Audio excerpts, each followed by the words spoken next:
আজকে ইফতারি ছিল পটেটো ওয়েজেস। আর এই ওয়েজেসটা গরম গরম খেতে খুব ভালো লাগে। রোজা রেখে এমন একটা ইফতার সামনে থাকলে কেমন হয় বলো তো বন্ধুরা। তো এখানে আমি একটা আলুকে 4 ভাগ করে কেটে বরফ ঠান্ডা পানিতে ভিজিয়ে রেখেছিলাম 30 মিনিট। 30 মিনিট পর আমি উঠিয়ে একটা টাওয়ালের উপর রেখে ফ্যানের বাতাসে শুকিয়ে নিয়েছি আলুগুলো, যাতে পানিটা না থাকে। আর এখানে আমি 1/4 কাপ ময়দা, 1/4 কাপ কর্নফ্লাওয়ার দিয়ে দিলাম, লাল মরিচের গুঁড়ো, পাপরিকা পাউডার 1 চামচ করে দিয়ে দিলাম মিক্সার, তারপর দিয়ে দিলাম পুদিনা পাতা,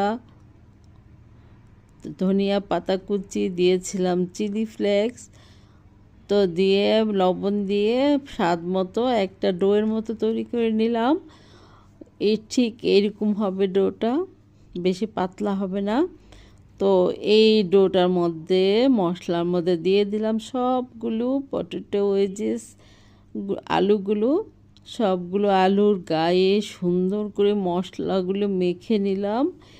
একদম মাখিয়ে মাখিয়ে এই পর্যায়ে এসে আমরা ইচ্ছে করলে ফ্রোজেন করে রাখতে পারি, যখন মন চায় তখন খেতে পারি। আমি আজকে ফ্রোজেন করি নাই, আমি সবগুলো ভেজেছিলাম। তো এইভাবে মেখে আমি ভেজে নিলাম খুব সুন্দরভাবে, একটু দূরে দূরে করে দিতে হবে। তো তেলটা পরিমাণ মতো দিয়েছি। তারপর আমি অল্প আছে সুন্দর করে আস্তে আস্তে এই পটেটো ওয়েজেসগুলো ভেজে নিয়েছি। খুবই ক্রিস্পি হয়, অনেক ভালো লাগে। বিভিন্ন মশলার ফ্লেভার পটেটো ওয়েজেসটাকে আরও বেশি মজার করে দেয়। তো এইভাবে আমি আস্তে আস্তে ওয়েজেসগুলি ভেজে নিয়েছিলাম। ইফতারের টেবিলে এমন কুড়মুড়ে একটা মজার আইটেম থাকলে তো অনেক ভালো লাগে।